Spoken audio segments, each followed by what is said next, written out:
그러니까 이번 시간에도 잘 깨닫고 한 주간 동안에 그 말씀 안에서 사십시오.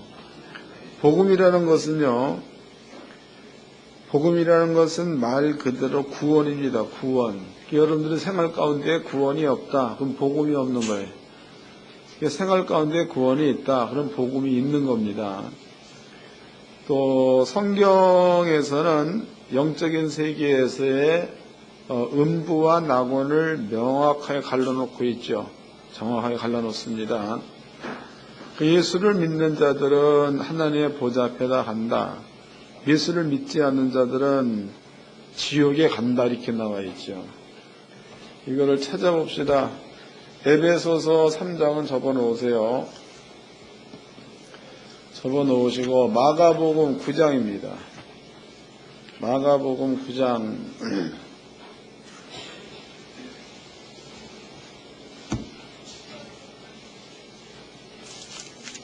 마가복음 9장 45절서부터 읽어드리겠습니다. 마가복음 9장 45절.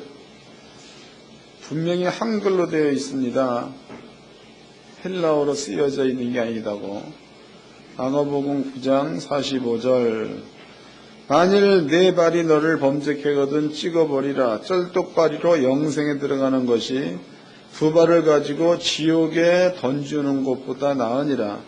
만일 내 눈이 너를 범죄케 하거든 빼어버리라. 한 눈으로 하나님의 나라에 들어가는 것이 두 눈을 가지고 지옥에 던지우는 것보다 나으리라. 지옥 간다는 거죠. 죄를 지으면, 죄가 있으면 지옥 간다. 이렇게 설명하고 있죠. 요한계시록입니다. 요한계시록 6장입니다. 요한계시록 6장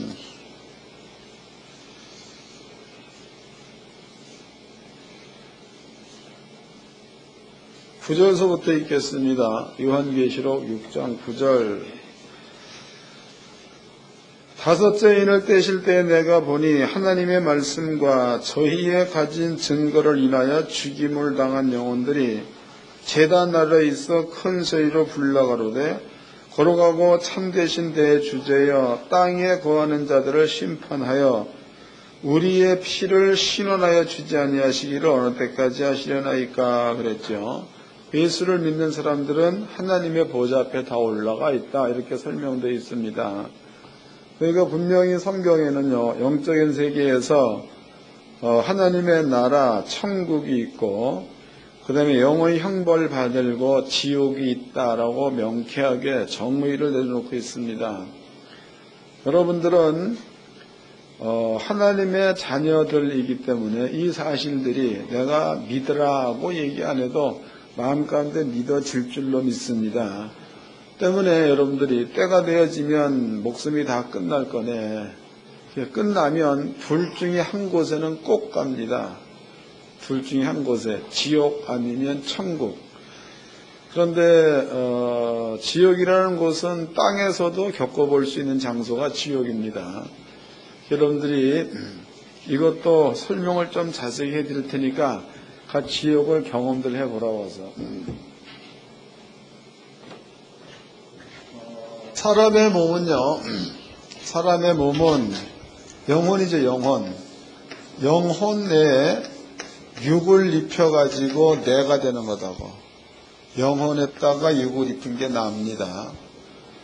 그런데 만약에 이제 육에서 영혼이 빠져나갔다. 그러면은 죽었다라고 얘기하지요. 죽었다.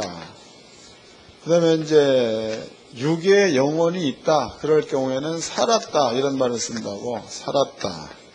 그런데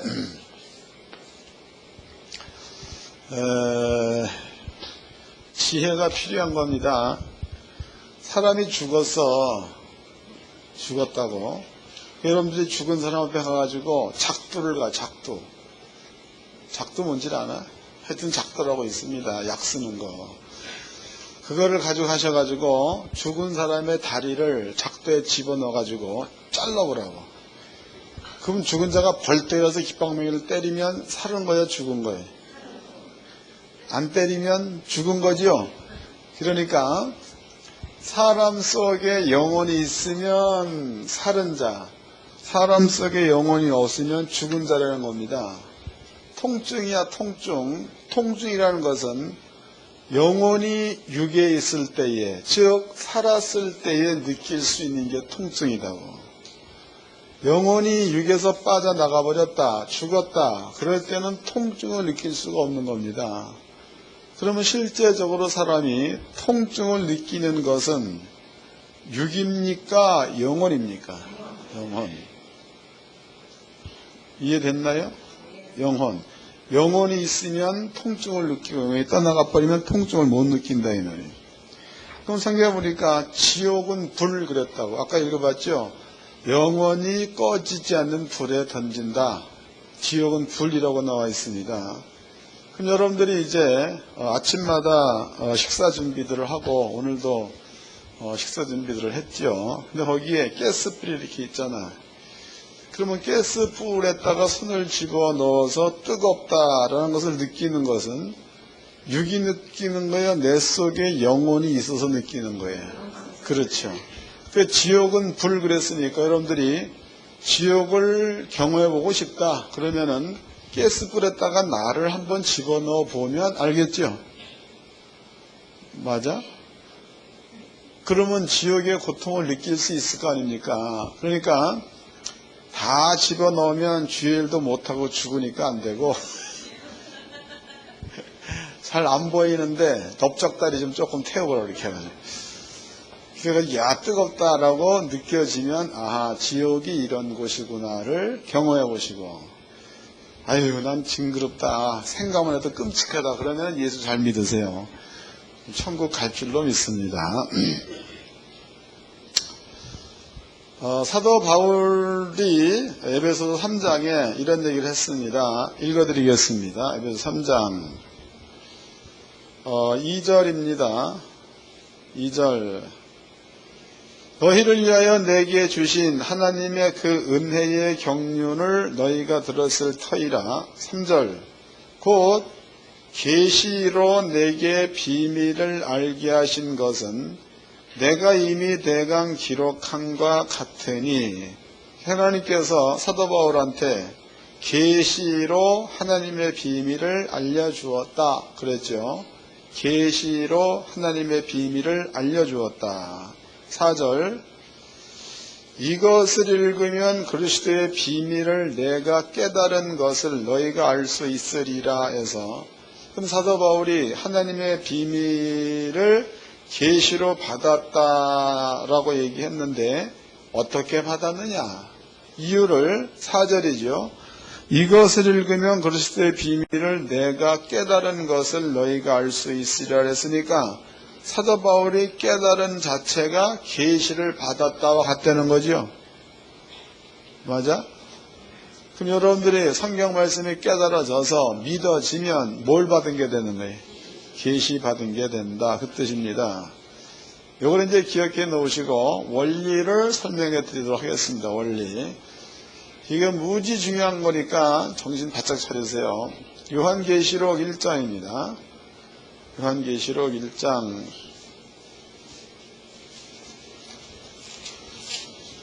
1절입니다. 요한계시록 1장 1절 요한계시록 1장 1절 예수 그리스도의 계시라 이는 하나님이 그에게 주사 반드시 속히 될 일을 그 종들에게 보이시려고 그 천사를 그 종 요한에게 보내어 지시하신 것이라. 그러면 지금 사도 요한이 요한계시록을 쓸 때에는 반드시 속히 된 일을 그 종들에게 보이시려고 그 천사를 그 종 요한에게 보내어 지시하신 것 이것이 계시다 그랬다고. 그럼 여기를 봅시다. 여러분들이 그 지혜가 있으면 요한계시록 1장만 설명해 드려도 어떤 분들은 금방 깨달을 거네. 그런데 지혜가 없으면 몇 번 들어도 깨달을까 말까 하다 이 말이에요. 몇 번 들어도 깨닫는 사람은 복이 있는 자인데 몇 번 들어도 못 깨닫는다 그러면 아예 가라고 빨리. 천국 빨리빨리 가세요. 지금 사도 요한이 얘기할 적에 예수님께서 자기한테 주신 계시 그랬습니다. 요 계시를 그 종들 그랬다. 그 종들. 그러면 그라는 것은 예수가 되겠죠. 그 다음에 종들이라는 것은 사도 요한과 같은 자들을 말합니다. 그 예수님께서 예수님의 종들에게 보이려고 그랬죠. 반드시 속히 될 그 일을 그 종 요한에게 보여주었다. 이 말이다고. 이해됐어요? 다시 이거 깨닫는 기름길이다고. 사도 요한이 예수 그리스도의 계시라. 이 계시는 계시록은 그 종들 예수님의 종들에게 보이려고 반드시 속히 될 일을 그 종 예수의 종 천사를 요한에게 보내어 지시하신 것 그랬단 말이죠. 다시 읽어보겠습니다.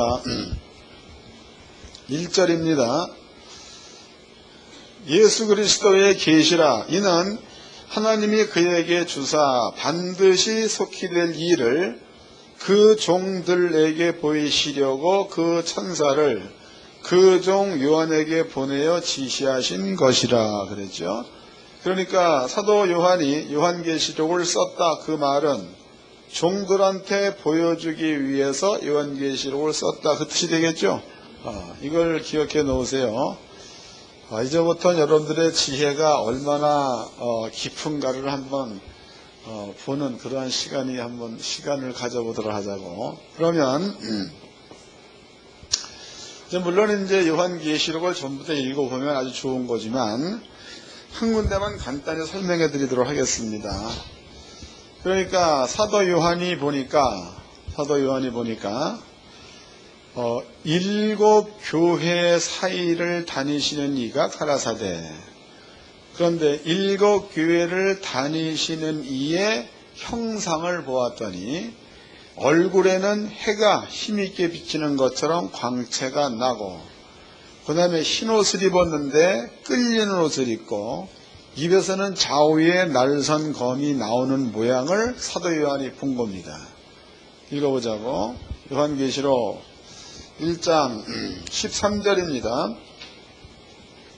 12전서부터 몸을 돌이켜 나더러 말한 음성을 알아보려고 하여 돌이킬 때에 7 금촛대 사이를 보았는데 촛대 사이에 인자 같은 이가 발에 끌리는 옷을 입고 가슴에 금띠를 띠고 그 머리와 털의 희기가 흰 양털 같고 눈 같으며 그의 눈은 불꽃 같고 그의 발은 풀무에 단련된 빛난 주석 같고 그의 음성은 맑은 물소리와도 같으며 그 오른손에는 7 뼈리 있고 그 입에선 좌우에 날선 검이 나오고 그 얼굴은 해가 힘있게 비치는 것 같더라 그랬다고. 이것은 사도 요한이 환상 가운데, 즉 사도 요한에게 천사가 이런 환상을 보여주었다 그 얘기다고.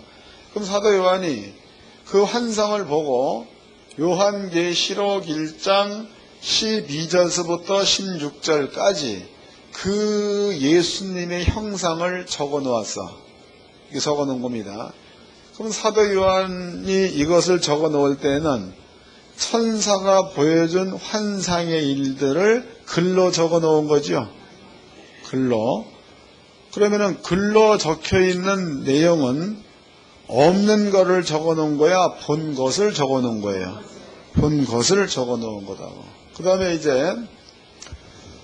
그러면 이제 우리는 사도 요한이 반드시 속게 될 그 일을 천사들이 보여줘가지고 요한계시록 글로다가 기록해 놓았다라고 깨달았습니다. 그 다음에 이제 종들이야. 그러면 종들이라는 것은 사도 요한에게는 물론 요한은 예수님의 제자이니까 12명의 제자가 있겠죠. 한 명 유다가 죽었죠. 마띠아를 집어 뽑아서 유다의 자리를 채웠죠. 12명의 종을 얘기할 적에 종들 이렇게 말할 수 있습니다. 그러나 세월이 흘러고 난 그 다음에 마띠아 다음에 뽑혀진 자가 바울이야. 바울도 종들 속에 들어간 거죠. 또 이제 베드로가 예루살렘에서 7 집사를 뽑았습니다. 7 집사 역시도 종들 가운데 들어간 거라고 볼 수 있는 겁니다. 그럼 이 시대에 저와 여러분들도 예수님의 종이라고 봐야 맞겠죠? 같은 뜻이라고. 그러면 예수님께서 사도 요한한테 이 환상을 보여준 것은 그 종들에게 보여주려고 보여주었다 그랬단 말이에요. 그러면 종들이 볼 때에는 환상을 보는 거예요? 글을 읽는 거예요? 다시 잘 깨달아야 합니다. 그러니까 하나님께서 사도 요한한테 환상을 보여주었다. 환상. 근데 그 환상을 보여줄 때 얘기하기를 그 종들에게 보이려고 그랬단 말이에요. 그럼 사도 요한이 환상을 보고 글을 쓴 것은 요한계시록 1장 물론 다 쓴 거지만 12절에서부터 16절까지를 기록해 놓은 겁니다. 근데 그 기록한 그 내용이 사도 요한이 보니까 얼굴엔 빛난 빛이 있고 입에서는 좌우의 날선검이 나오고 오른손에 금촛대를 잡고 발에 끌리는 옷을 입고 교회 사이를 다니는 이러한 모양을 본 겁니다. 본 대로 적었어. 글렀다가. 근데 그 글을 오늘날 우리가 읽은 겁니다. 그럼 여러분들은 읽은 것은 글을 읽은 건데 사도 요한의 뜻으로 본다면은 자기가 보고 있는 것과 똑같은 모습을 보여주기 위해서 글로 썼다 그 말이죠. 그 뜻이다고. 그럼 여러분들이 요한계시록 1장 12절부터 16절까지를 읽어보면 읽는 것으로 끝나야 되는 거예요. 요한이 본 것과 같은 세계를 본 것으로 믿어야 되는 거예요. 이해됐죠? 똑똑합니다. 다시 계시록 2장입니다. 1절입니다. 에베소 교회 사자에게 편지하시기를 오른손에 7뼈를 붙잡고 7 금촛대 사이에 다니시는 이가 가라사대. 그러면 이제 사도 요한이 본 것은 예수님께서 교회 사이를 다닌다. 이걸 본 거예요. 이걸 글로 기록해 놓았다고. 여러분들이 오늘날 이 글을 읽을 때에는 교회는 물론 여기에서 아시아의 7교회입니다. 그런데 원래 교회는 이런 건물이 교회가 아니고 건물은 그냥 건물일 뿐이에요. 여러분들 한 사람 한 사람이 하나님께서 임재해 계시는 교회다. 교회. 그러면 교회 사이를 다닌다 그 얘기는 예수님께서 여러분과 여러분 사이를 다닌다 그 뜻이죠. 그럼 이것은 사도 요한이 본 것을 글로 적은 거고 여러분들이 글을 읽을 때는 지금 여러분 사이에 예수님이 다닌다는 것을 보고 믿는 이러한 자가 돼야 될 줄로 믿습니다. 그렇게 되기를 원하는 마음으로 쓴 글이 계시록이라고. 계시록. 그것을 이제 계시라고 해요. 계시. 이제 계시가 뭔지 아셨죠? 이걸 기억해 놓으세요. 그 다음에 이제 오늘 읽어봤던 그 내용은 사도 바울입니다. 사도 바울. 이 바울이라는 사람이 에베소 교인들이죠. 에베소 교회. 에베소 교인들한테 사도 바울이 편지를 썼습니다. 근데 바울이 있었던 장소는 감옥이야. 감옥에서 에베소 교인들 향해서 글을 쓰고 있는데 내가 예수 그리스도의 비밀 그랬죠? 비밀.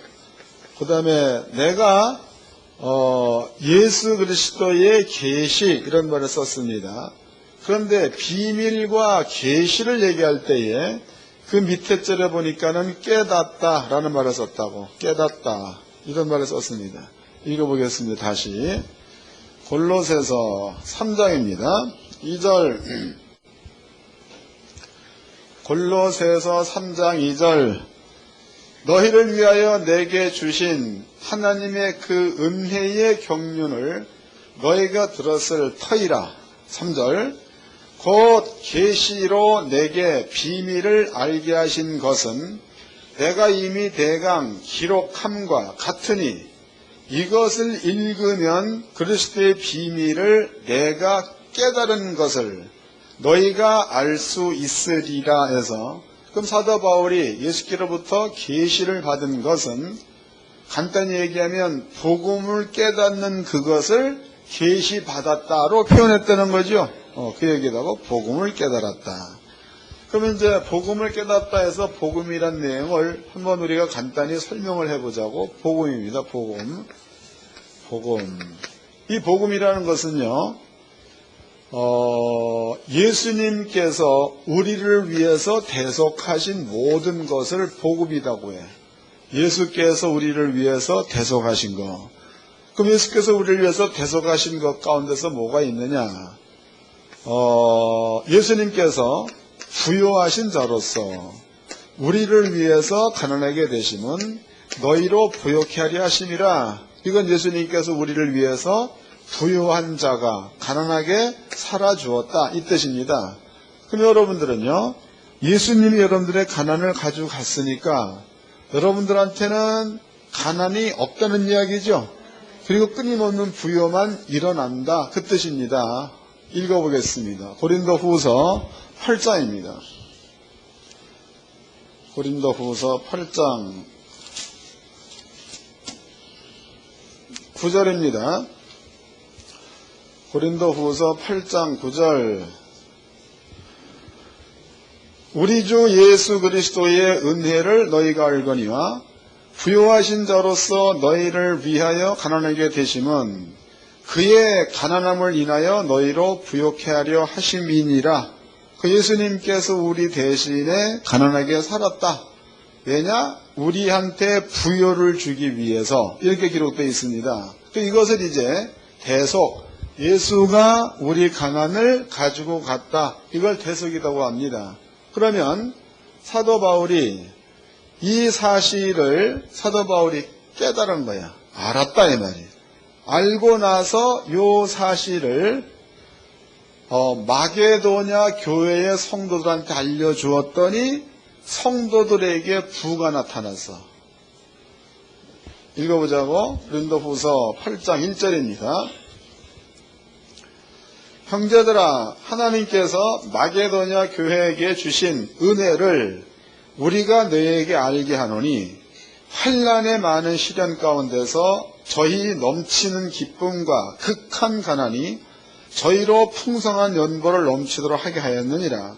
내가 증거하노니 저희가 힘대로 할 뿐 아니라 힘에 지나도록 자원하여 이 은혜와 성도 섬기는 일에 참여함에 대하여 우리에게 간절히 구하니 우리의 바라던 것뿐 아니라 저희가 먼저 자신을 주께 드리고 또 하나님의 뜻을 쫓아 우리에게도 주었도다. 이러므로 우리가 디도를 권하여 너희 가운데서 시작하였은즉 이 은혜를 그대로 성취케 하라 하였노라 해서, 뭔지 모르지만 이 은혜를 마게도냐 교인들한테 성취하라고 했다는 거예요. 성취.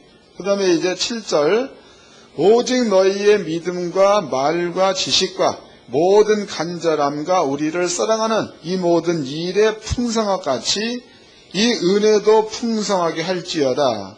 내가 명령으로 하는 말이 아니요 오직 다른 이들의 간절함을 가지고 너희의 사랑의 진실함을 증명코자 함이로다 해서, 그러면은 8절 말씀은 빼도 7절과 9절 말씀은 이어질 수 있다는 거죠. 맞아? 8절 말씀은 안 써도 될 말을 사도 바울이 조금 서술해 놓은 겁니다. 7절 다시 읽겠습니다.